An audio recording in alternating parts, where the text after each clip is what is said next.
سب سے پہلی صفت الذین هم فی صلاتهم خاشعون، ایمان والے لوگ نماز ٹرخاتے نہیں ہیں بلکہ خشوع اور خضوع سے پڑھتے ہیں۔ آج سے عزم کرو نماز کو ٹرخانا نہیں ہے، نماز دھیان لگا کے پڑھنی ہے۔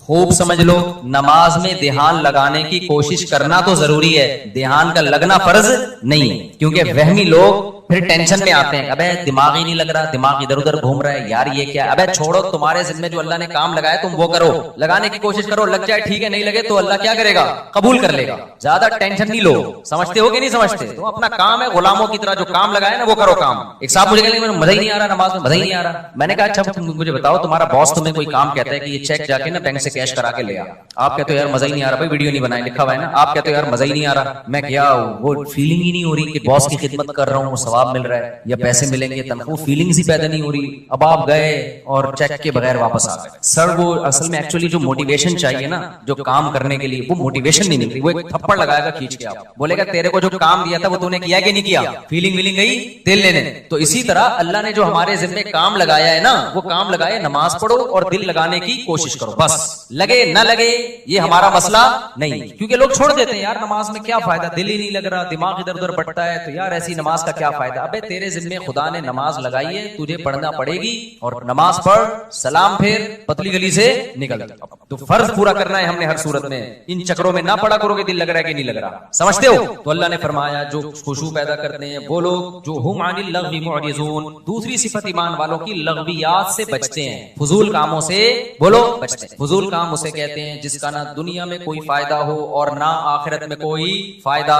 پب جی کھیل رہے ہیں آپ، نہ دنیا میں فائدہ نہ آخرت میں فائدہ۔ فٹ بال کھیل رہے ہیں، فائدہ ہے، آپ کی صحت کیا ہوگی، اچھی ہوگی، اسٹیمنا فٹ بال سے ایسا بڑھتا ہے، بنتا ہے کہ آدمی خود فٹ بال بن جاتا ہے تھوڑے دنوں میں، ادھر جا رہا ہے ادھر جا رہا ہے ادھر جا رہا ہے، ایسے ہو جاتا ہے، بشرطے کہ کپڑے پورے پہنے ہوئے ہوں، 2-3 اسٹیکر نہ چپکائے ہوئے ہوں باڈی، ٹھیک ہے نا، پراپر ڈریس میں۔ فٹ بال ایک ایسی چیز ہے، آخرت کا ہو، اگر نیت اچھی ہوگی تو آخرت کا بھی فائدہ ہوگا کہ میں صحت بنا رہا ہوں تاکہ میں اللہ کی عبادت کر سکوں، لوگوں کے کام آ سکوں، تو آخرت کو بھی فائدہ۔ نیت نہیں ہے تو کم از کم دنیا کو تو فائدہ ہوگا نا، آپ کی دنیا سنورے گی۔ اب یہ جو رمضان میں راتوں کو لڑکے کرکٹ کھیل رہے ہیں، میرا ایک بیان بڑا چل رہا ہے، اس سے لڑکوں کو بڑی موٹیویشن ملی ہے کہ اور کھیلو رات میں۔ وہ بیان میں نے اس پہ نہیں کیا کہ اس پہ کلپ بنانا لازمی کہ پوری بات بتانا، وہ بیان میں نے اس پہ نہیں کیا ہے کہ کھیلو، بلکہ میں نے ایک تھوڑی سی تعریف کی ہے، چلو یار پب جی سے کیا ہے، اچھا ہے، چلو دن سو کے گزار لیتے ہیں، روزہ تو رکھ لیتے ہیں نا، تو some thing is better than nothing. لیکن اصل جو کام ہے نا میرے بھائی رمضان میں، وہ کام ہے کوشش کریں رات کو تھوڑا سا وقت نکال کے تہجد پڑھ لیں اور اللہ سے دعائیں مانگیں۔ کرکٹ پورے سال کھیلا جا سکتا ہے، یہ جو چانس اللہ نے جو پیکج رمضان میں چل رہا ہے نا، تہجد، تراویح اور دعاؤں کا، یہ والا پیکج بعد میں نہیں ملے گا۔ تہجد تو پڑھ سکتے ہیں بعد میں بھی، وہ فضیلت نہیں ہوگی جو رمضان میں ہوتی ہے، دعائیں بعد میں بھی قبول ہوتی ہیں، وہ اس طرح نہیں جیسی رمضان میں قبول ہوتی ہیں۔ تو اس لیے جو نوجوان لڑکے ساری رات کرکٹ کھیل رہے ہیں، بھائی کھیل لیں، لیکن تھوڑا سا ٹائم اللہ کے لیے بھی بولو نکال لیں۔ دوسری بات یہ کہ کوئی بھی کھیل اس طرح سے کھیلنا کہ اہل محلہ کو تکلیف ہو، تکلیف دینا تو کسی صورت میں جائز۔ بعض اہل محلہ کی طرف سے شکایتیں آئی ہیں، کراچی میں دور دور سے لوگوں کے میسج آئے کہ آپ نے کرکٹ کھیلنے کے اور فضائل رمضان میں بیان کر دیے، ہمارا ناک میں دم کر کے رکھا ہوئے لڑکوں نے، ہمیں سونے نہیں دیتے، ہم جب سوتے ہیں تو وہ چیخو پکار کی آواز، ہماری نیند غائب۔ تو میں نے کہا یہ تو پولیس کنٹرول کرے گی، بھائی تھانے میں رپورٹ کرو، اس کا میرے بیان سے کوئی تعلق، میں نے تو جرنلی نارملی بات بیان کی ہے، یہ تو مینجمنٹ کا کام ہوتا ہے نا۔ دیکھو امریکہ میں، لندن میں، پورے یورپ میں آپ نے تیز آواز سے گانے لگا دیے نا، تو پڑوسی نہیں آپ کو آپ کہے گا کہ بند کرو، پڑوسی پولیس کو فون کرے گا، پولیس آئے گی بولے گی بھائی اس کو کیا کر لے، آہستہ کر آواز، اپنے گھر کے اندر سن، محلوں کو بھی سنا رہا ہے۔ تو ہمارے یہاں مینجمنٹ ہی نہیں ہے، جب مینجمنٹ ہی نہیں ہے تو پھر جو کر، پھر مجھے کہہ رہے ہیں کہ میں بند کراؤں، تو وہ اس لیے اصل کام یہی ہے کہ والذین هم عن اللغو معرضون، ایمان والوں کی علامت یہ ہے کہ وہ ایسے کاموں سے جس کا نہ دین کا کوئی فائدہ نہ دنیا کا کوئی فائدہ، اس سے ایوائڈ کرتے ہیں، اس سے اجتناب کرتے ہیں۔ تو آج سے دیکھیں سارا دن آپ کون کون سے ایسے کام کر رہے ہیں جو فالتو کے کام ہیں، جن کا کوئی فائدہ بولو نہیں، ان کاموں کو اپنی فہرست سے نکالیں۔ سمجھتے ہو کہ نہیں سمجھتے؟ والذین هم للزکاۃ فاعلون، زکات دیتے ہیں، والذین هم لفروجهم حافظون، اپنی شرم گاہوں کی حفاظت کرتے ہیں، الا علی ازواجہم، سوائے اپنی بیویوں کے۔ یہ بار بار میں مضمون بیان کرتا ہوں، اہل جنت کی علامت کیا ہے کہ بیوی کے علاوہ اس کے پاس کوئی راستہ نہیں ہے، نہ ہینڈ پریکٹس کا راستہ ہے۔ اللہ ڈاکٹر ذاکر نائک کو دنیا اور آخرت کی بھلائیاں دے، ہمارے لیے قابل احترام ہے، ہیں, لیکن انہوں نے جو ہینڈ پریکٹس والا مسئلہ بیان کیا وہ بالکل غلط ہے. اس لیے ہم کہتے ہیں مسائل مفتیان کرام کا کام ہے. انہوں نے کہہ دیا کہ مجبوری میں جائز ہے, کہیں بھی جائز ہونے کی ہمارے پاس کوئی شرعی دلیل موجود نہیں ہے. قرآن نے صاف طور پہ منع کی. ڈاکٹر لوگ عام طور پر اس کو پروموٹ کر رہے ہوتے ہیں. ڈاکٹر ذاکر نائک بھی چونکہ میڈیکل سائنس کے ڈاکٹر ہیں نا, تو ڈاکٹر لوگ کہتے ہیں اسٹریس ختم کرنے کے لیے. بھائی دنیا میں صرف اسٹریس ہی کوئی مسئلہ نہیں ہے. اسٹریس آپ شریعت کی حدود میں رہ کے تو ختم کر سکتے ہیں. شریعت کی حدود ٹوٹ رہی ہیں تو پھر اسٹریس نعمت ہے اللہ کے لیے. دیکھو روزے میں بھی اسٹریس ہوتی ہے نا, دل تڑپتا ہے, منہ میں بدبو بھی پیدا ہو جاتی ہے بہت زیادہ خالی پیٹ رہنے سے. لیکن نبی نے کیا فرمایا, وَلَا خَلُوفُ فَمِ الصَّائِمِ أَحَبُّ إِلَى اللَّهِ مِنَ الْمِسْكِ. اللہ کو بدبو سے کتنی نفرت ہے, لیکن روزے دار کی منہ کی بدبو اللہ کو مشک و عنبر سے زیادہ محبوب ہے. اللہ کو میلا کچیلا رہنا پسند ہے یا صاف ستھرا؟ بتاؤ. میڈیکل سائنس بھی کہتی ہے بھائی نیٹ کلین ہونا چاہیے بندہ. اللہ میاں بھی یہ کہتے ہیں تبھی مسواک کا حکم دیا, نہانے کا حکم دیا, خوشبو کا حکم دیا, صاف کپڑے پہنے, پاک کپڑوں. لیکن جب آپ حج کرنے جاتے ہیں تو اللہ کو میلا کچیلا حاجی زیادہ پسند. اب ڈاکٹر تو وہاں بھی کہے گا یار یہ میل کچیلا ایکچولی جرمز ایکچولی. بھائی اللہ کے لیے اب میلا کچیلا کیا ہے؟ پراگندہ بال, لمبا سفر, لمبا احرام. تبھی تو حج قران سب سے افضل ہے. ایک ہی احرام میں حج بھی کرو اور اسی احرام میں عمرہ بھی کرو تاکہ احرام لمبا ہو جائے. کیونکہ جتنا احرام لمبا ہوگا خوشبو نہیں لگا سکتے آپ, بال نہیں کاٹ سکتے, کنگھا نہیں کر سکتے. تو دیکھو جو لمبے حج کرتے ہیں نا, احرام یہیں سے باندھ کے جاتے ہیں, تھوڑے دنوں میں ایسا لگ رہا ہوتا ہے مریخ سے آئے ہوئے ہیں, پتہ نہیں کہاں سے آئے بندہ. تو اللہ کو یہی پسند ہے, حاجی ایسا ہی پسند ہے. نہانے کی اجازت ہے حج میں, صابن نہیں لگاؤ, خوشبو نہیں لگا سکتے. تو بس اللہ کا ہے نظام ہے, نارمل روٹین سے اللہ نے حاجی کو کیا کر دیا, ہٹا دیا اللہ تعالیٰ نے.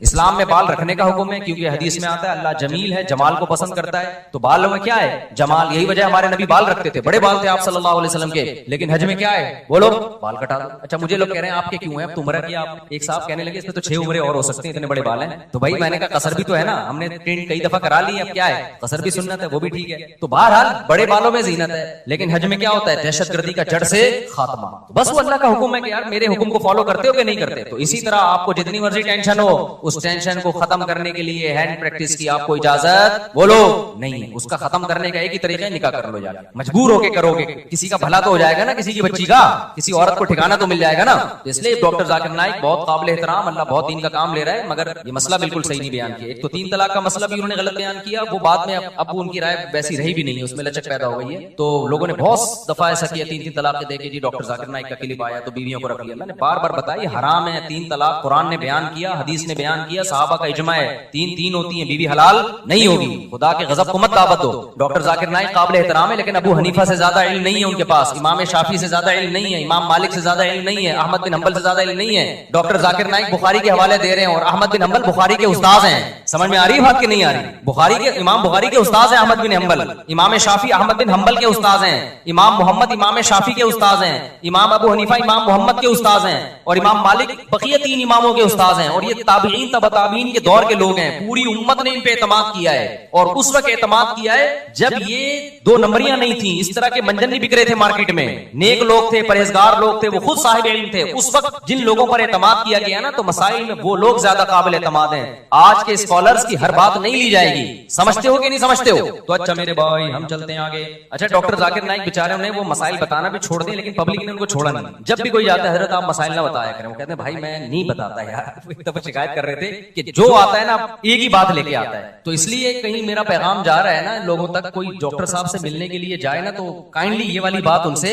نہ کرے. جائے تمیز سے ملاقات کرے, سلام دعا کرے, اور ان کے ادارے کے لیے کوئی تعاون کرنا ہے تو تعاون کرے, اور پتلی گلی سے آ جائے. جو جا رہا ہے کہ حضرت آپ نے وہ مسئلہ بیان کیا تو وہ مسئلہ بیان کیا, کہہ رہے بھائی مجھے چھوڑ دو یار میرے حال, چلو آگے میرے بھائی. جو کام وہ کر رہے ہیں اس میں ان کے ساتھ تعاون بھرپور طریقے سے کرنا چاہیے. جس غیر مسلموں کو دعوت دینا, کتنے لوگوں کو مسلمان کر لیا, اور کتنا قطر کی گورنمنٹ نے بھی بلایا نا. لوگ پہلے کہتے تھے کہ اسلام تلوار سے پھیلا ہے, اب لوگ کہیں گے اسلام فٹ بال سے پھیلا ہے. پہلے مشہور تھا کہ اسلام کس سے پھیلا ہے, تلوار سے. علماء نے بتایا نہیں جی اخلاق سے پھیلا ہے. اب نہ اخلاق سے پھیلا ہے نہ تلوار سے پھیلا ہے. اسلام کس سے پھیلا ہے, فٹ بال سے. قطر میں فٹ بال کا ٹورنامنٹ ہوا نا, پتہ نہیں کتنے لوگ مسلمان ہو گئے ڈاکٹر ذاکر نائک کے ہاتھ. تو اس چیز میں ان کے ساتھ بھرپور تعاون کرنا چاہیے, اور ہر وقت جا کے طنز کرنا, تانے کرنا, یہ چیز بالکل بھی مناسب. چلو میرے بھائی ہم آگے چلتے ہیں. تو اللہ میاں نے یہاں پر بتایا کہ اپنی شرمگاہوں کی حفاظت کرتے ہیں, یعنی اپنی خواہش پوری نہیں کرتے سوائے اپنی بیویاں اور باندیوں سے. باندیوں کا سیٹ اپ آج کل کیا ہو گیا ہے, ختم. بین الاقوامی معاہدہ ہے, اب کوئی کسی کو باندی نہیں بنا سکتا. کوئی عورت آ کے باندی بننا بھی چاہے نا کہ میں آج سے آپ کی غلام ہوں, لونڈی ہوں, نہیں ہو سکتا. یہ سمجھتے ہو, اسلام نے آزاد عورت کو یہ رائٹ ہی نہیں دیا کہ وہ کسی کی باندی بن جائے. وہ صرف जंगों में कैद हुआ करती थी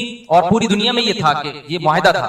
अब वो पूरी दुनिया में मुआहिदा हो गया है कि अब जंगों में जो कैद होगी वो बांदी नहीं बनेगी। तो इस्लाम ने मुआहिदे की पाबंदी का हुक्म दिया है, समझते हो, क्योंकि इस्लाम में कोई लाजमी हुक्म नहीं था बांदी बनाओ। तो इसलिए अब आपके पास एक ही ऑप्शन रह गया, वो ऑप्शन क्या रह गया है? बीवी। तो 4 शादियों की इत्तेफाक से अल्लाह ने इजाजत दी हुई है। वो मुझे नहीं बुरा भला कहा करो, वो अल्लाह ने दी हुई है अदल की शर्त के साथ, हुकूक की बराबरी के साथ। तो वो आप अगर करना चाहें तो मेरी तरफ से मुझे कोई शिकायत आपसे बिल्कुल भी नहीं होगी। मुझे, मैं कौन होता हूँ? अल्लाह को नहीं। जब अल्लाह को नहीं होगी तो सोसाइटी गई, सोसाइटी की ऐसी तैसी, अच्छा मेरे भाई, ऐसी की तैसी का वो बना लें। आगे अल्लाह ताला फरमाते हैं वल्लज़ीना हुम लिअमानातिहिम व अहदिहिम राऊन। ये बहुत अहम आयत है यार, ये बहुत, काश ये चीज मुसलमानों में आ जाए। अमानतों और मुआहिदों की पाबंदी, एग्रीमेंट की बोलो पाबंदी। अमानत का मतलब कोई भी ओहदा आपको दिया गया है, आप पे एतमाद कर, आप उसको जिम्मेदारी से पूरा कर। आपने जब किसी से कोई एग्रीमेंट कर लिया, स्टेट एजेंट कितने 2 नंबर होते हैं, सिवाय उनके जो मेरा बयान सुन। कल मेरे पास केस आया, जुम्मे को, चंद दिन पहले जुम्मे को केस आया, कितने एडवांस में दे दिया, सौदा बुक हो गया। अब कस्टमर को, वैसे तो स्टेट एजेंट उल्लू बना रहे होते हैं, कस्टमर भी बना रहे होते हैं। अब क्या है कि जी दूसरा ज्यादा अच्छा मिल गया तो इधर से जबान चेंज करके उससे मामला करना शुरू। बहुत 2 नंबरियां हो रही हैं पैसों के मामले में। मुसलमान सीधा नहीं। स्टेट एजेंट क्या करता है, आपसे पैसे लिए, कोई अच्छा प्लॉट मिलेगा आपको दूंगा, अच्छा मिले ना तो नियत चेंज, अबे इसको क्यों दूं, खुद ना रख लूंगा। हालांकि मुआहिदा किससे हुआ था? आपसे मुआहिदा हुआ। 2 नंबरियां, इधर से घसीटो उधर से घसीटो।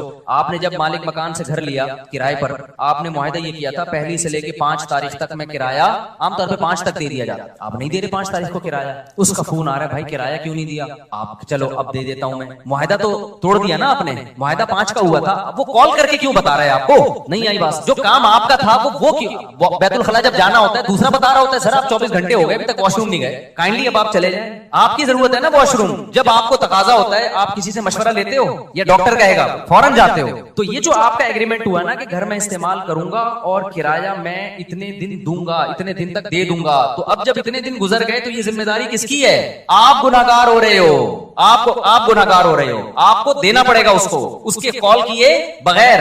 समझते हो कि नहीं समझते हो? आप किसी स्कूल में टीचर हो, आपका एग्रीमेंट हुआ था कि आप बच्चों को पढ़ाओगे और तनख्वाह लोगे, आप पढ़ा रहे नहीं हो, तनख्वाह पूरी ले रहे हो, ये मुआहिदे की खिलाफ वर्जी है या नहीं है? किसी सियासतदान ने वोट लिए इस बेस पे कि मैं ये करूंगा मैं ये करूंगा, वोट लेके जीत गया, अब ना ये कर रहा है ना वो कर रहा है, पूरी कौम इसमें मुब्तला है, कोई भी मुस्तस्ना नहीं। तो ये बहुत बड़ा अलमिया है, बहुत बड़ा अलमिया है। तो मुआहिदों की पासदारी करनी पड़ेगी आपको, मजहब का हुक्म है। वल्लज़ीना हुम अला सलावातिहिम युहाफिज़ून, और वो लोग अपनी नमाजों की हिफाजत करते हैं। नमाज को अल्लाह ने 2 दफा जिक्र किया, पहले कहा खुशू खुजू से पढ़ते हैं, अब कहा क्या करते हैं? हिफाजत। हिफाजत का मतलब पता है क्या है? टाइम पे पढ़ना, क्योंकि टाइम गुजार दिया तो जाया कर दिया आपने, टाइम गुजार दिया तो क्या कर दिया? जाया कर दिया। इन्हीं आयतों की वजह से इमाम अबू हनीफा सफर में 2 नमाजें इकट्ठी पढ़ने के कायल नहीं है, क्योंकि कुरान कह रहा है कि अपनी नमाजों की हिफाजत। हिफाजत का मतलब क्या है? एक साहब ने कहा कि कुरान ने कहा हिफाजत करते हैं, कुरान ने कहा हर नमाज का एक वक्त मुकर्रर है, कुरान में है ना इन्ना सलात कानत अलल मुमिनीन किताबम मौकूता, और ये सफर के बारे में नाजिल हुई है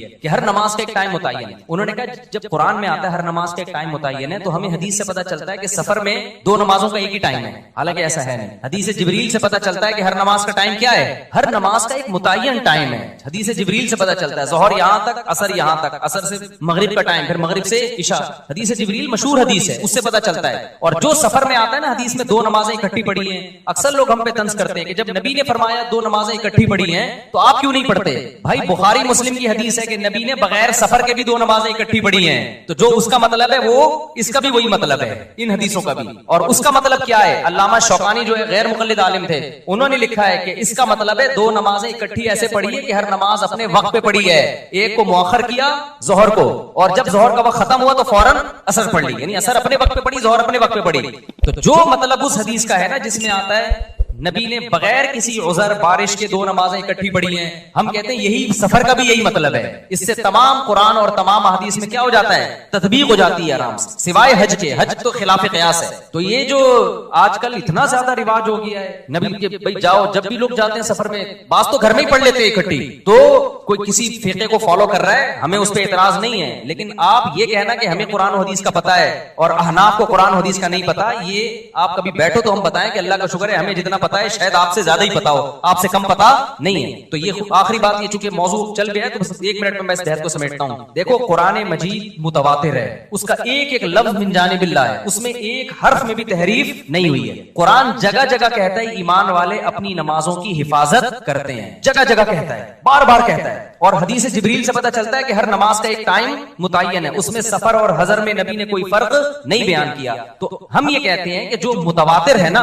اس کے خلاف جب کوئی اتنی مضبوط دلیل ہوگی جو اسی جیسی ہوگی تو پھر تو مانی جائے گی، نہیں ہوگی تو اس میں تعویل کی جائے گی. تو قرآن کے مقابلے میں جو احادیث ہیں جن میں آتا ہے کہ 2 نمازیں اکٹھی پڑھی جائیں، ان کے بارے میں خوب سمجھ لو. یا تو وہ واضح نہیں ہے کہ اکٹھی کا مطلب کیا ہے، قضا کر کے پڑھی ہے یا قضا کیے بغیر پڑھی ہے، وہ واضح نہیں ہے. بلکہ صحیح حدیث سے پتہ چلتا ہے کہ اس طرح پڑھی ہے کہ ظہر کو عصر کے قریب اور عصر کو مقدم. یہ صحیح حدیث سے ہی پتہ چلتا ہے. میں انشاءاللہ اس کے پورے حوالوں کے ساتھ ایک کلپ ریکارڈ کرواؤں گا، ابھی تو میں اس بیان کے لیے بیٹھا نہیں ہوں یہاں پہ. تو وہ احادیث جن میں آتا ہے 2 نمازیں اکٹھی پڑھی ہیں وہ واضح نہیں ہے، اور جو واضح ہیں وہ صحیح نہیں ہے، ان کی سند پہ کلام ہے. بات آ رہی ہے سمجھ میں؟ کوئی ایک ایسی حدیث نہیں ہے جس میں آتا ہو کہ نبی نے ظہر کو باقاعدہ قضا کر کے عصر کے وقت میں پڑھا ہے. اتنی واضح حدیث ہو اور بے غبار سند بھی ہو اس کی، ایسی کوئی حدیث نہیں. اگر حدیث بے واضح ہے تو سند بے غبار نہیں ہے، اور اگر سند صحیح ہے تو حدیث کا مفہوم واضح نہیں ہے. اور ویسے بھی کامن سینس کی بات ہے کہ اللہ تعالیٰ نے جو سفر میں 4 کی 2 کی ہیں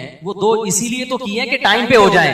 آپ کے پاس یہ عذر نہ ہو کہ جی مجھے ٹائم نہیں ملا، وہ ٹائم بچانے کے لیے تو ہیں. جب آپ کو کوئی سہولت دی جاتی ہے اس لیے دی جاتی ہے نا کہ کام ہو جائے، اس لیے تھوڑی دی جاتی ہے کہ اس کو ڈیلے کر دیں آپ. تو اس میں میرا مقصد دوسرے لوگوں پہ طنز کرنا نہیں ہے، لیکن میرا مقصد یہ کہ آپ جس فقہ کو فالو کر رہے ہیں نا قرآن و سنت کی روشنی میں، اس میں 2 نمازیں اکٹھی پڑھنے کے جو احناف کے ہاں مطلب ہے کہ جمع بین الصلاتین کا مطلب کیا ہے، وہ مطلب قرآن و حدیث سے بہت زیادہ مزین ہے، بہت مدلل ہے وہ مطلب. اور ویسے بھی جو سفر میں بھی آپ نے جمع سوری کی ہے، جس کو جمع سوری کہتے ہیں کہ ظہر اور عصر کے قریب قریب پڑھا ہے، یہ بھی بہت کم کیا ہے. جبکہ ہم اہل حدیث حضرات کو دیکھتے ہیں ہر سفر میں یہ کر رہے ہوتے ہیں، وہ یعنی خود حدیث پر بھی اس طرح عمل نہیں کر رہے ہوتے جو ان کی اپنی رائے ہے. آپ دیکھ لو تو لوگوں نے عام شروع کر دیا ہے، جب بھی جائیں گے ظہر عصر. اب تو یہاں تک شروع ہو گیا ہے کہ سفر ابھی شروع ہونے والا تھا، ابھی شروع نہیں ہوا ہے، گھر میں ہی ظہر اکٹھی پڑی اور نکل گئے، اور حوالہ دیتے ہیں حضرت مولانا فلاں کرتے ہیں، حضرت مولانا فلاں کرتے ہیں. بھائی جتنا بھی بڑا مولانا ہو ابو حنیفہ کی خاک کے برابر بھی نہیں ہے، کوئی حیثیت نہیں ہے ان واعظین کی اور آج کی مولویوں کی. تو ہم ابو حنیفہ کی بات کو قرآن و حدیث پہ ہرگز ترجیح نہیں دے رہے، ہم ابو حنیفہ کی فہم کو آج کے اسکالرز کی فہم پہ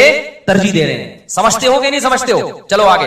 تو اس یہاں بھی قرآن کہہ رہے اپنی نمازوں کی حفاظت. یہی وجہ دیکھو فجر اور ظہر کو نہیں جمع کیا گیا، کیوں؟ دونوں کا ٹائم آپس میں ملتا نہیں ہے، دونوں کا ٹائم نہیں مل رہا آپس میں. آگے چلتے ہیں ہم. اولئک هم الوارثون، جو اپنی نمازوں کی حفاظت کرتے ہیں. اللہ فرماتے ہیں یہی لوگ وارث ہیں. کس چیز کے وارث ہیں؟ کیا ملے گا، کیا انعام ملے گا؟ بھائی اللہ کتنے پیسے دے گا ان لوگوں کو جو معاہدوں کی پابندی کرتے ہیں، ان لوگوں کو جو فضولیات سے بچتے ہیں، ان لوگوں کو جو اپنی شرمگاہوں کی حفاظت کرتے ہیں، ان لوگوں کو جو اپنی امانتوں اور معاہدوں کی پابندی کرتے ہیں. تو اللہ کی طرف سے ان کو کیا ملے گا؟ سوال پیدا ہوتا ہے کہ نہیں ہوتا؟ اللہ فرماتے ہیں میں بتاتا ہوں کیا ملے گا. الذین یرثون الفردوس، یہ وہ لوگ ہیں جو جنت الفردوس کے وارث بنیں گے. کہاں جائیں گے؟ ایسے باغات میں جن کے نیچے نہریں بہتی ہیں. کتنا قرآن میں اللہ نے جنت کا نقشہ بیان، اتنا زیادہ بیان. ہم سمجھتے ہیں کہ یہ اللہ کے معاذ اللہ سیاسی باتیں. ومن اصدق من اللہ قیلا، اللہ کہتے ہیں اللہ سے زیادہ سچی بات کوئی نہیں کر سکتا. تو میرے بھائی دکھا دے نا اللہ تو سارے نیک پرہیزگار بن جائے. اللہ نے کیا کیا ہے؟ چھپا دی، چھپا ہوا ہے، اس لیے ہم جیسے لوگ مارکیٹ میں گھوم رہے ہیں. آگے اللہ فرماتے ہیں اس میں پھر اور بہت سارے احکام ہیں، وقت بہت کم ہے. آگے میں نے سورہ نور بھی تھوڑی سی بیان کرنی ہے. سورہ نور میں اللہ نے بہت سارے احکام دیے، 5 منٹ میں جلدی جلدی. پہلا حکم اللہ نے یہ دیا الزانیۃ والزانی فاجلدوا کل واحدۃ منہما 100 جلدہ، کل واحد منہما 100 جلدہ. جو زنا کرنے والا مرد اور زنا کرنے والی عورت، حکومت کو خطاب ہے کہ ان کو چوک میں لے کر آؤ اور دونوں کی پشتوں پہ 100 کوڑے مارو. اے اللہ چھپڑ میں بند کمرے میں نا نا نا. ولیشہد عذابہما طائفۃ من المؤمنین، پوری ایک مسلمانوں کی پبلک دیکھ رہی ہو ان کم بختوں کو. آج لڑکا فخر سے بتا رہا ہوتا ہے میری گرل فرینڈ ہے، اور آج کے دور میں گرل فرینڈ کا مطلب کیا ہے؟ یہ بھی بدکار، منہ کالا کرنے والی، اور میں بھی اس کے ساتھ منہ کالا کرنے والا بدکار. اتنا گندا غلیظ جرم، اور دوستوں کو فخر سے بتا رہا ہوتا ہے کہ میری گرل فرینڈ ہے. جب بھی کوئی آپ کے سامنے دیکھو نہی علی المنکر اپنی استطاعت کے بقدر فرض ہے. میں یہ نہیں کہہ رہا جو زنا کر رہے ہیں آپ کوڑے مارنا شروع کر دو، اس کی آپ کو اتھارٹی نہیں ہے، لیکن اتنا آپ کا فرض بنتا ہے جب کوئی دوست بتایا کرے نا میری گرل فرینڈ ہے، بول کام تو بھنگیوں اور چماروں والے کر رہا ہے. شکل سے شریف لگتا ہے، کام کیا کر رہا ہے؟ بھنگیوں اور چمارے والے. اور تھوڑے دن میں تیری شکل بھی بھنگیوں اور چماروں جیسی ہونے والی ہے. سمجھتے ہو کہ نہیں سمجھتے؟ بہت گندا غلیظ عمل ہے. قرآن کیا کہہ رہے ہیں؟ ان دونوں کو کھڑا کر کے کیا کرو؟ بغیرتوں کو 100 कोड़े मारो चौक पे। ये गैर मुस्लिमों का काम है भाई, मुसलमानों के नहीं है। ये बोलो यार तेरी भाभी का फोन आया है, मेरी वाइफ का फोन आया है, मुझे अपनी बीवी से मुझे बताता है ना मुझे अपनी बीवी से मोहब्बत है, अल्लाह की कसम खुशी होती है, खानदानी आदमी है, दावत पे जाता है अपनी बीवी को लेकर, खुदा की कसम खुशी होती है, बंदा क्या है, खानदानी है, इज्जतदार आदमी यही करता है ना। तो ये गर्लफ्रेंड बॉयफ्रेंड भंगी और चमारों के काम है। अल्लाह को इतना गज़ब है। और ये तो अल्लाह ने गैर शादीशुदा के बारे में कहा, शादीशुदा के बारे में हदीसें मुतवातिर है कि उनको तो जमीन में गाड़ के क्या किया है नबी ने, पत्थर मारा। हालांकि नबी से ज्यादा रहमदिल कोई भी नहीं है। इतना गज़ब, अल्लाह का हुक्म, नबी भी रहमदिल है। नबी तो नहीं चाहते थे इस तरह करें, लेकिन हुक्म किसका है भाई, अल्लाह का।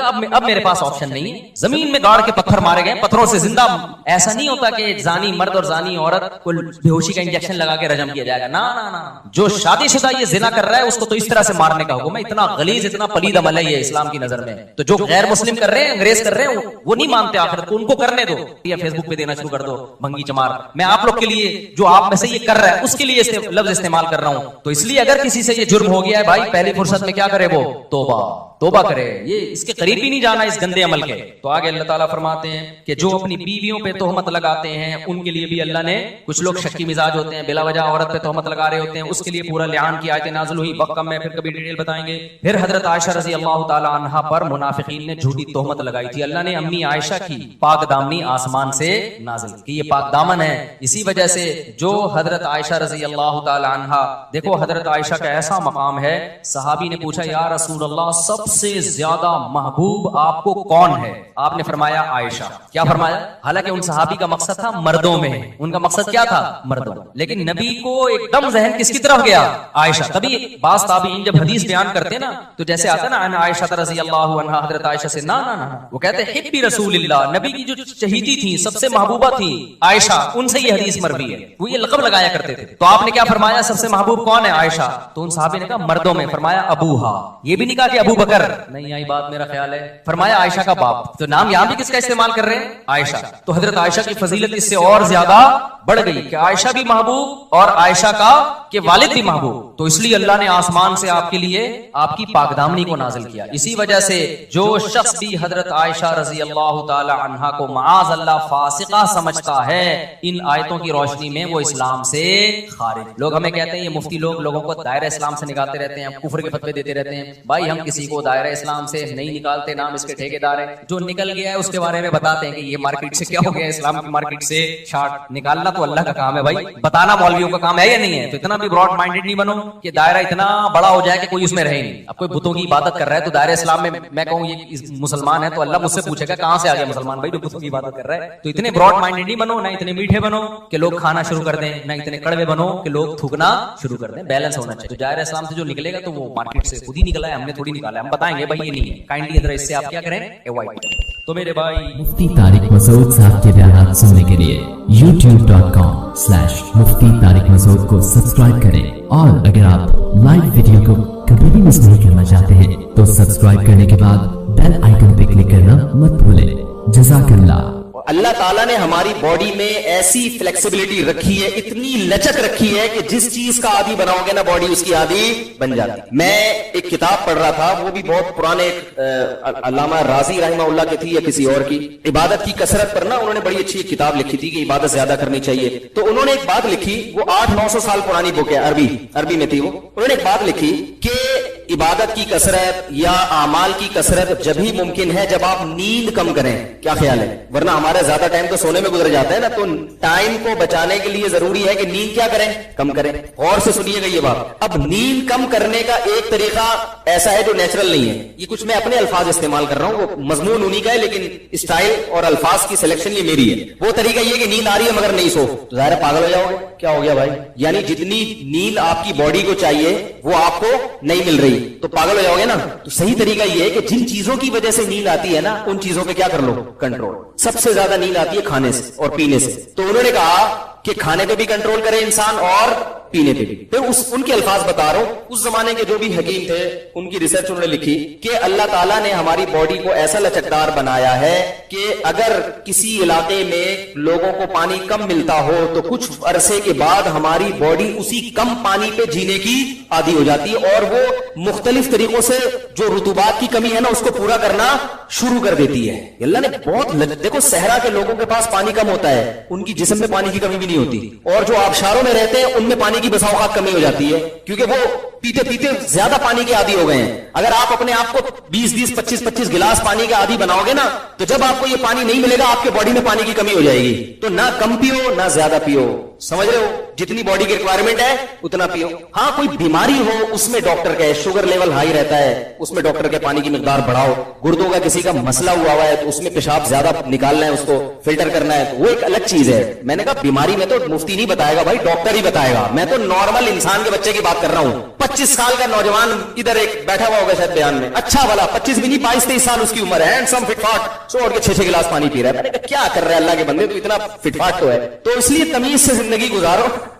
देखो हकीमों की सेहत अच्छी होती है ना, बार बार कहता हूं मैं, हालांकि रिसर्च डॉक्टरों की ज्यादा है, हकीमों की रिसर्च कम है, मुशाहिदे पर मबनी हकीकत है। सेहत डॉक्टरों की इतनी अच्छी नहीं है जितनी हकीमों की। मैंने पिछले बयान में देखा, अभी 71 ईयर्स ओल्ड एक हकीम साहब आए थे और हमने उनको मशवरा दिया कि आप एक और शादी करें, फौरन तैयार हो गए, बीवी का इंतकाल हो गया था उनकी, तो बिल्कुल सही, कोई बीमारी नहीं, ना शुगर ना ब्लड प्रेशर, कोई बीमारी नहीं, फिटफाट, अपनी क्लिनिक में बैठते हैं, हैदराबाद में है, और भी कई, मैंने हकीम मुरसलीन को देख लें आप, इंतकाल ही नहीं हो रहा माशाअल्लाह, अल्लाह और लंबी उम्र दे।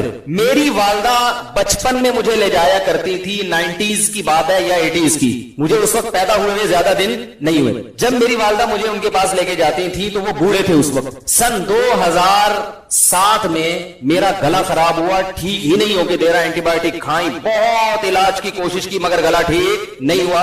हकीम मुरसलीन के पास में इसलिए नहीं गया, मैंने कहा उनका तो इंतकाल हो चुका होगा, क्योंकि जब उस दौर में मेरी वालदा ले जाती थी वो बूढ़े थे, तो अब कहां बचे होंगे। हमने सोचा कि छोड़ो, मुझे पता है हकीम बहुत अच्छे हैं वो, लेकिन अब क्या छोड़ो है। किसी ने बताया कि जिंदा है, मैं चला गया, अल्हम्दुलिल्लाह वो मैं बैठा, उन्होंने नब्ज पकड़ी है और मुझे कारमीना लिख के दे दी ये जो आम हाजमे की दवा होती है, और एक तो ऐसी 25 रुपए की दवा दी होगी 2007 में, और मैं ठीक हो गया, 2 दिन दवा खाइए गला सेट हो गया। तो खैर फिर क्या हुआ है, फिर मैं 2014 में मेरे पेट में कोई बीमारी हुई है, क्या मसला था मुझे भी याद नहीं, कि मलेरिया था क्या था वल्लाहु आलम। तो मैंने कहा अब तो इंतकाल यकीनन, क्योंकि बिल्कुल भी चांस नहीं था ना कि यार वो जिंदा रहेंगे, क्योंकि जब मैं 2007 में गया तो उनके बेटे बूढ़े हो चुके थे जो उनके साथ बैठे हुए थे मतलब में, उनकी दाढ़ियां सफेद हो गई थी। 2014 में मैं जब उनके पास गया तो भाई ये भी दीन से ताल्लुक है इन बातों का, हमारी सेहत का भी तो शरीयत ने कितना, नबी सल्लल्लाहु अलैहि वसल्लम ने तो नुस्खे बताए ना सेहत के, तो मैं अगर कोई बात जानता हूं शेयर कर लूं तो मेरा ख्याल है कोई बुरी चीज नहीं है, ये फायदा ही होगा इंशाल्लाह। तो मैं उनके पास 2014 में गया, मेरा ख्याल था इन्ना लिल्लाहि व इन्ना इलैहि राजिऊन हो चुका है, लेकिन गया तो जिंदा माशाल्लाह। फिर क्या हुआ है कि फिर मैं गया हूं 2000 पिछले साल गया,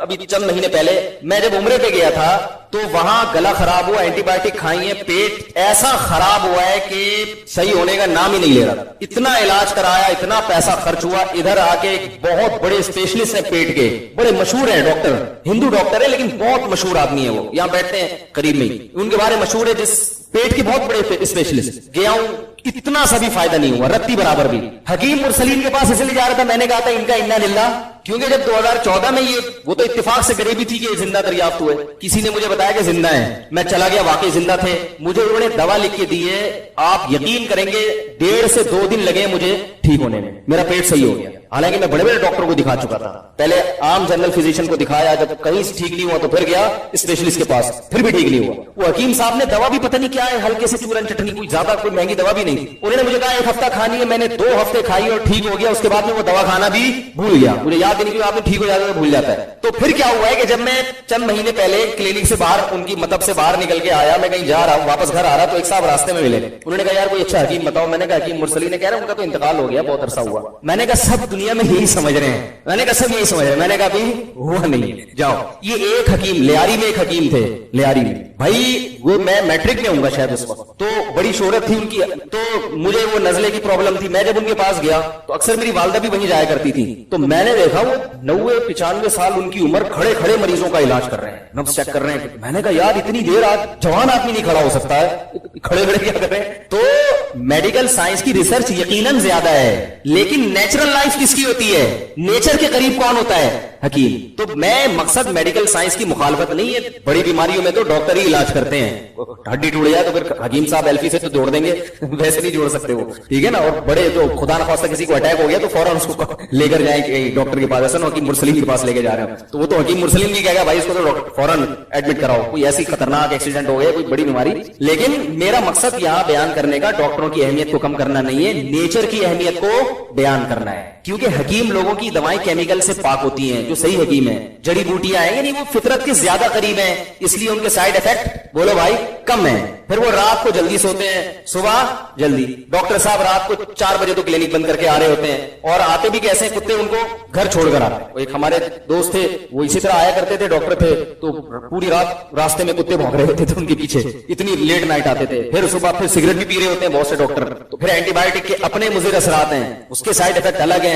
तो इसलिए नेचुरल जो नेचर है, सुबह सुबह उठ के वर्जिश करो, प्यास लग रही है तो पानी पियो, भूख लग रही है तो खाना खाओ। हमारे नबी सल्लल्लाहु अलैहि वसल्लम, बल्कि कुरान ने सेहत का ऐसा बेहतरीन नुस्खा बयान किया, कुलू वशरबू वला तुसरिफू, खाओ पियो, हद से तजावुज मत करो, एतदाल से खाओ, एतदाल से पियो। मसला खराब होता है जब हम हुदूद से तजावुज करते हैं, खाना ऐसे खाते हैं कि इसके बाद दुनिया में कभी हमें खाना देखने को नहीं मिलेगा।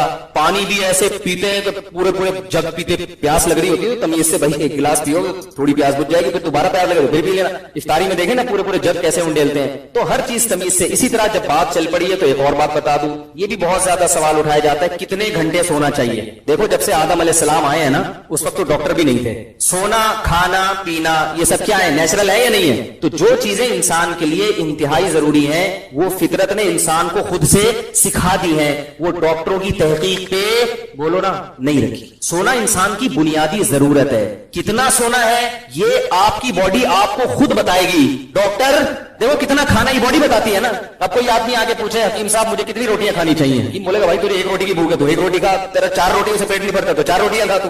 हर आदमी की सेहत के हिसाब से अलग है ना।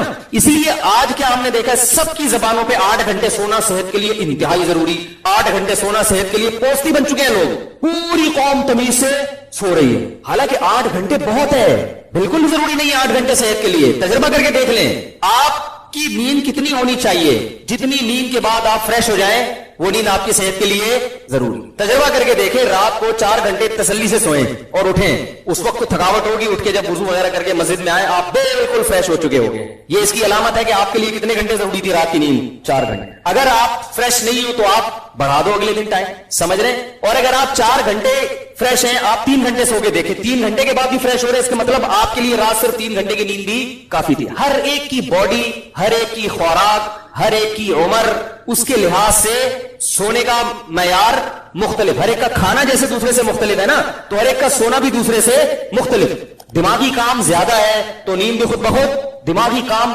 ढेले का नहीं कर रहे आजकल लोग। हर वक्त फजूल चीजों में, एंटरटेनमेंट में और इन चीजों में दिमाग थोड़ी थकता है। इन चीजों में दिमाग तो फ्रेश होता है। और नींद ले रहे घोड़े बेच के सोते हैं ऐसा, रात को 2-2, 3-3 बजे सोएंगे और 12 बजे उठ रहे हैं। और ये भी गलत फहमी है कि छुट्टी वाले दिन ज्यादा सोना चाहिए, पूरे हफ्ते की थकावट उतरती है। 100% गलत है, 100% गलत है। अगर आप पूरा हफ्ता थके हुए हैं, इसका मतलब ये नहीं कि पूरे हफ्ते के नींद को घंटों को जमा करके इतवार वाले दिन ग्रेवी लगाएं, वो ऐसा कुछ नहीं है। अगर आप 4-5 घंटे गहरी नींद सो जाते हैं तो पूरे हफ्ते की थकावट बोलो भाई उतर जाएगी। तो मैं, अगर आप इजाजत दें, बयान तो सूरह मुल्क में नहीं हो रहा, अगर आप मुझे इजाजत दें तो मैं स्लीप मैनेजमेंट के हवाले से कुछ चीजें आपको साथ को बता दूं। फिर आप बोलते हैं यार हम इस्लाही बयान सुनने आते हैं क्या सोने जागने में लगा दिया मुफ्ती साहब। ये भी हमारी शरीयत का हुक्म है ना कि तबलीग में निकल के क्या कहते हैं, कम खाना, कम सोना और कम बातें करना, यही बोलते हैं ना। तो कम सोना भी हमारी शरीयत का हुक्म है ताकि टाइम को जाया ना किया जा सके। सहाबा देखो, कुरान में सहाबा के क्या औसाफ हैं, रातों को अल्लाह की इबादत करते हैं। तो अगर ये इतनी लंबी नींद जरूरी होती तो इबादत का टाइम कब मिलेगा है। तो 2 चीजों को नींद में फोकस करना बहुत शदीद जरूरी है। ज्यादा खाएंगे तो ज्यादा सोना पड़ेगा, ज्यादा खाओगे तो ज्यादा सोना पड़ेगा, ज्यादा पियोगे तो भी ज्यादा सोना पड़ेगा, ये ज़हन में रखें। जैसे पानी जाता है ना तो भी हमारे जिस्म के जो पार्ट्स हैं वो अपने काम करना शुरू करते हैं, वो भी थकते हैं। पानी में इतना नहीं थकते। अब ऐसा ना हो बिला वजह पानी कम करके वो कोई बीमारी ना पैदा हो जाए। जितना आदत बन चुकी है वो उस आदत को तो बहरहाल अब उसको तो लेके चले, खाम में ना फोड़ना शुरू कर दें। तो सोने में 2 चीजों को अगर आपने कंट्रोल कर लिया ना तो आप बहुत थोड़ा सो के नताइज बहुत अच्छे हासिल कर सकते हैं। नंबर 1, रात को जल्दी सोना, समझ रहे हैं। रात की चंद घंटों की नींद नींद दिन की कई घंटों की नींद से बेहतर है। दूसरी बात, दिन में कैलूला लाजमी करना है दोपहर खाने के बाद, ऐसी की तैसी। समझ रहे हो, जमीन आसमान इधर से उधर हो जाए, जब आपने लंच किया दुनिया में किसी का बाप भी आपको सोने से नहीं रोक सकता। समझ रहे हो, ये इतना जरूरी है सेहत के लिए दोपहर का सोना। टेंशन के मरीज बन जाते हैं, वो बीमार हो जाते हैं। जितने हकीम मैंने देखा ना 90-99 साल के, सब दोपहर खाने के बाद सोते हैं। नबी सल्लल्लाहु अलैहि वसल्लम ने फरमाया, कीलू फइन्न शैतान ला तकील फइन्न शैतान ला यकील। मैं अक्सर इस हदीस को ला तकील पढ़ता हूं, असल में ला यकील है, क्योंकि शैतान मुज़क्कर है ना, वो मुअन्नस थोड़ी है। फइन्न शैतान ला यकील, आपने फरमाया कैलूला किया करो, शैतान कैलूला नहीं करता। कितनी शदीद वईद है दोपहर ना सोने पर। तो दोपहर आधा घंटा 1 घंटा लाजमी आराम करें, चाहे नींद आए या ना आए। और फिर रात को जल्दी सो के जल्दी उड़ जाएं।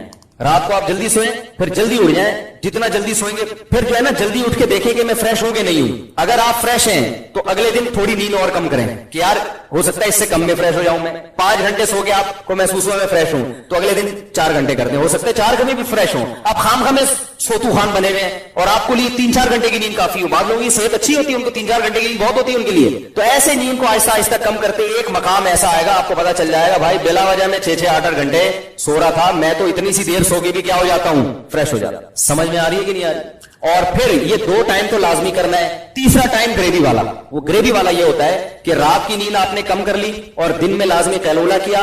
इसके बाद अगर आपको दिन में कोई ऐसा टाइम आता है कि नींद का बहुत गलबा होने लगता है आपके, बाज़ ऐसा होता है, तो कहीं भी दीवार पे सर रख के थोड़ी देर के लिए सो जाए। वो 10-5 मिनट की जो ग्रेवी होगी वो आपको ऐसा फ्रेश कर देगी कि हटो बच्चों।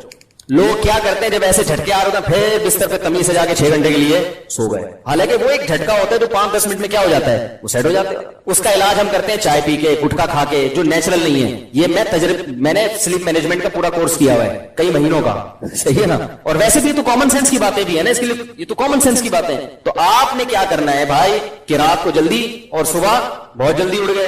और फिर अगर ऑफिस में कहीं नींद आ रही है तो 5-10 मिनट के लिए कहीं कोने में जाके, वैसे गवर्नमेंट के ऑफिस में तो इतना अल्हम्दुलिल्लाह बहुत ज्यादा सहूलत है सोने की वहां पे ना, तो वहां तो जो गवर्नमेंट के मुलाजिमीन है उनके लिए तो बेहतरीन पैकेज है वो, तो वहां पर वो रात को सोए नहीं। भाई मैं हैरान होता हूँ गवर्नमेंट के मुलाजिमीन रात को सोते किस क्यों हैं, दिन में उनको इतना टाइम दिया जाता है। लेकिन जो प्राइवेट कंपनी में जॉब करते हैं, बहुत नींद आ रही है तो थोड़ा सा सर रख के ऐसे सो गए। आप देखें 5-10 मिनट आपकी नींद होगी और गहरी नींद की अलामत है ख्वाब आ जाए। उसके बाद आप उठो, चेहरा वगैरह धो के आओ, फ्रेश होकर बैठो, फिट फाट हो जाओगे आप। तो ये नेचुरल तरीका है। हमारे अकाबिर ने इस तरह से जब नींद पे कंट्रोल किया ना, तो कम करते करते करते शेखुल हदीस मौलाना ज़करिया रहमतुल्लाह 2.5 घंटे पे आ गए थे। 24 घंटे में 2.5 घंटे सोते थे वो। लेकिन आप ऐसा ना करें, ये हर आदमी हर चीज का वही होता। 2.5 घंटे 24 घंटे में सोते थे वो। उनका मामूल ये था, वो कभी ऐसे बिस्तर पे लेट के नहीं सोए। वो कहते थे चलते फिरते सोना सीखो, चलते फिरते सो, यानी काम करते थे मेहनत का। जब नींद आती वहीं लेट जाते, गहरी नींद, थोड़ी देर आराम किया, बस उठ के फिर काम करना शुरू किया। तो उनके मुरीद ने उनकी टाइम को कैलकुलेट किया, उन्होंने कहा ये 24 घंटे में जो इनका जो सोने का टाइम है कितना बनता है, 2.5 घंटे। तभी तो इतना काम। बज़लुल मजहूद देखो, सऊदी अरब की यूनिवर्सिटियों में है वो बज़लुल मजहूद, जो उनकी अबू दाऊद की शरह है। तो लेकिन मैं ना खुद इस पर अमल करता हूं ना आपको कहूंगा। हमारी सेहतें कमजोर हैं, तमीज से सो जाया करो बिस्तर पे लेट के, लेकिन कम करें उस नींद को। अल्लाह ताला अमल की तौफीक अता फरमाए। तो मैं डॉक्टरों की जो फील्ड में टांग अड़ाता हूं, नहीं अड़ाता भाई कोई, मैं डॉक्टर हूं, मैं तो कॉमन सेंस की एक उमूमी बात करता हूं, और वो बातें डॉक्टर भी कर रहे होते हैं। एक डॉक्टर नहीं करेगा तो दूसरे से पूछे, वो वही कह रहा होगा जो मैं कह रहा हूं, सही है ना। इजमा नहीं है इस पे डॉक्टरों का, सही है, इत्तिफाकी चीज नहीं है, इजमाई मसला नहीं है। तो अब देखो, पहले डॉक्टर कहते थे ना, बहुत सारी चीजों का कहते थे, अब उससे रुजू कर लिए। चीनी को कितना खिला के पूरी कौम को चीनी का आदी बना दिया। खुद कह रहे हैं व्हाइट पॉइजन है चीनी, केमिकल डाले जा रहे हैं, ठीक है ना, इसमें पता नहीं क्या क्या डाला जा रहा है। तो ये जो मैंने कहा कि हर आदमी हर एक की फील्ड में टांग अड़ा रहा है, तो मुझ पर भी लोग ये एतराज करते हैं, निहार मुंह पानी पीना, इतने गिलास पानी पीना, ये डॉक्टरों की फील्ड है और इसमें मुफ्ती साहब ने टांग अड़ाई हुई है। अभी मेरा एक नया बयान अपलोड हुआ है, पता नहीं निहार मुंह पानी, ये खाने के बाद पानी। उस पर बाज लोगों ने बहुत बोला ये मुफ्ती भी है, डॉक्टर भी है, हकीम भी है, पता नहीं क्या क्या बनने की कोशिश करता है। समझ रहे हो? इसका जवाब ये है कि अगर कोई आपसे पूछे कि इस्लाम में कितनी नमाजें फर्ज हैं, तो आप क्या जवाब दोगे? 5। आप ही बोलेगे मुफ्ती साहब से पूछो, बोले भाई ये तो कॉमन सेंस की बातें हैं, इसके लिए खोपड़ी होनी चाहिए, ठीक है ना। तो बिल्कुल एक, बल्कि कोई मुफ्ती अगर के 5 के बजाय 4 फर्ज है तो मुफ्ती ये कोई रिसर्च का ताल्लुक नहीं है, बिल्कुल 2 और 2 4 की तरह واضح ہے ختم نبوت کا عقیدہ, تقدیر کا عقیدہ, یہ توحید کا عقیدہ, اس میں عالم مفتی ہونا ضروری نہیں ہے. ایک اور اشکال کا جواب دوں گا. جو میں نے کہا تھا نا قرآن بہت آسان ہے, یہ مجھے یاد دلانا, پھر میں انشاءاللہ سورہ ملک پہ چلتے ہیں. اس کا تعلق مفتی ہونے سے نہیں ہے, یہ تو ہر بچے کو پتا ہوتا ہے. پہلا کلمہ طیب, لا الہ الا اللہ, کلمہ شہادت, یہ بیسک چیزیں ہیں. تو اسی طرح یاد رکھو میڈیکل سائنس یا صحت کے حوالے سے کچھ چیزیں ایسی ہیں جو فطرت نے انسان کو خود سکھا دی ہیں, اس میں ڈاکٹر سے مشورہ لینے کی ضرورت نہیں ہے. ڈاکٹروں کے پاس جاؤ گے تو معاملہ پیچیدہ بنا دیں گے وہ. تو میں نے وہ بیان کیا تھا بھائی پانی اتنا پیو جتنی پیاس لگ رہی ہے, خام خواہ میں پانی پھوڑنے کی ضرورت نہیں ہے. یہ پانی کتنا پینا ہے یہ آپ کی باڈی آپ کو بتائے گی, یہ ڈاکٹر صاحب نہیں بتائیں گے. کوئی بیماری ہو تو ایک الگ بات ہے, بعض میں بیماری میں ایک چیز کی مقدار بڑھا دی جاتی ہے. نارمل جو نوجوان, اسی طرح نہار منہ پانی پینا, کتنے لوگ ہیں صبح سے اٹھ کے 3-4 گلاس پی رہے ہیں. تو نہار منہ کیوں پی رہے ہو؟ جب پیاس نہیں لگ رہی تو کیوں پی رہے ہو پانی بھائی؟ کہ ڈاکٹر نے کہا ہے کہ اس کے یہ فائدے. اور بھائی جان پانی اللہ کی قسم ایسی چیز نہیں ہے جو انسان ڈاکٹر سے پوچھ کے پیے کہ کب پینا ہے. اور یہ تو آدم, یہ تو اتنی تو کھوپڑی ہونی چاہیے سوچنے کے لیے. میں نے مثال دی تھی, کبھی جانور کو دیکھا صبح اٹھ کے پانی پی رہا ہو تو اس پہ ایک صاحب نے کمنٹس کے جانور تو استنجا بھی نہیں کرتا.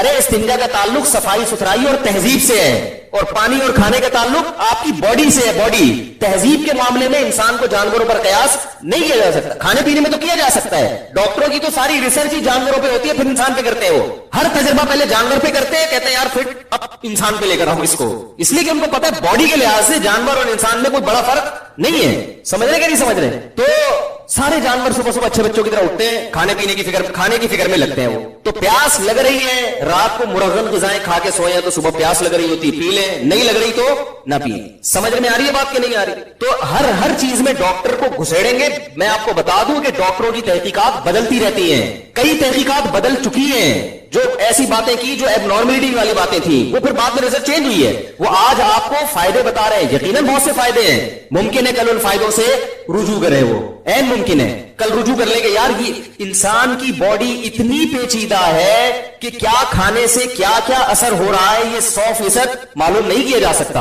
ایک فائدہ نظر آ رہا ہے, ممکن ہے اس کا دوسرا نقصان. ہمارے شیخ حضرت مفتی رشید احمد صاحب نے بعض ڈاکٹروں کے کہنے پر صبح پانی پینا شروع کیا. پہلے آہستہ آہستہ عادت ڈال کے حضرت کا پیٹ نکلنا شروع ہو گیا. حالانکہ وقت ایسے فٹ فاٹ تھے. حضرت نے کہا میں کون سا ایسا نیا کام کر رہا ہوں جس سے میری تہن نکل رہی ہے, باقی تو وہی میرے لائف اسٹائل ہے. پتا چلا پانی, تو پانی چھوڑا تو وہ دوبارہ. پھر انہوں نے, حضرت نے ایلوپیتھک کتابیں بھی بہت پڑھی تھی, حکیمی بھی, ہومیوپیتھک بھی, نیم ڈاکٹر تھے وہ.